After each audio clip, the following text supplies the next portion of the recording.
And I reside in LaSalle Park. I'm sure my name will become more familiar with repetition. Moving $1 billion around on 24 hours notice tends to get people's attention. I am hoping that before this group votes, we can have at least some answers to 3 questions that I believe are pertinent.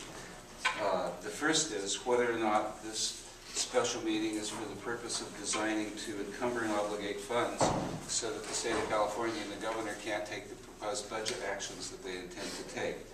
The second, and I think I may have heard that from staff today, is would this deal allow the setting up of a shell corporation to obligate those funds and expend them, notwithstanding what the state of California does? And third, it's relatively well known that the city of Los Angeles is functionally broke.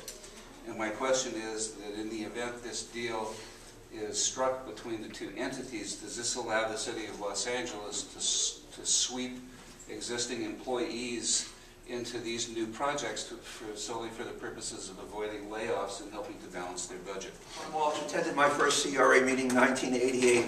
Hollywood was terrible. It was out of control, and of course it's still out of control after billions of dollars of their money. First of all, this is, and of course what he said was right, but the important thing is this emergency meeting is illegal. This CRA meeting does not fulfill the legal requirement for a special meeting. I'm putting this on the record so we can sue you. Do you understand? In this small room, $1 billion will change hands.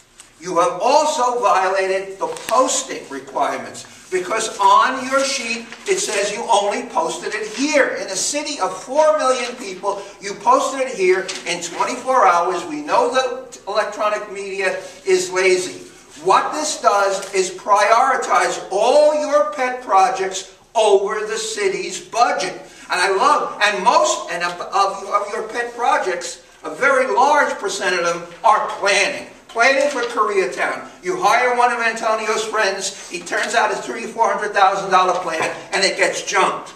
I'm telling you right now that you sit up here as 5, 6, or 7 blisters on Antonio's backside, and before that it was Bradley's backside when I started. You think you're important, and you got to realize that now, I never thought in my life that I would see the governor of the state call for abolishing the CRA. I never thought I'd see the fall of the Berlin Wall.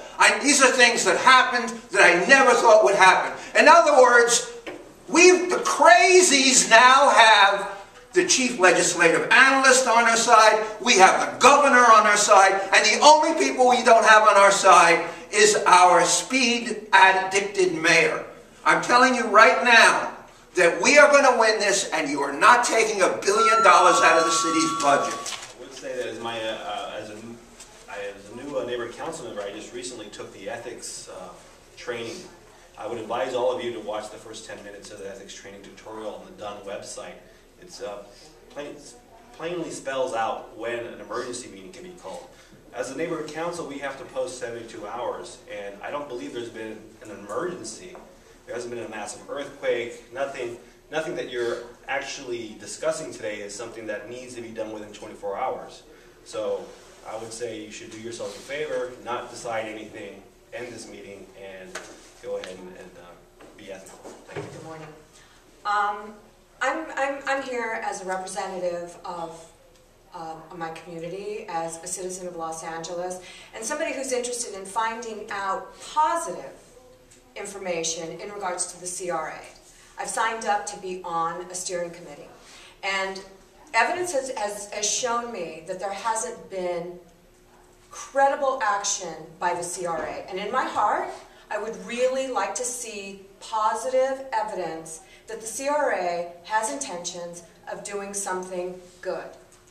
This emergency meeting right now does not bode well in the fact that this goes against the evidence of well-meaning. So I just wanted to speak on behalf of that, and you've got a lot to prove to me. Thank you.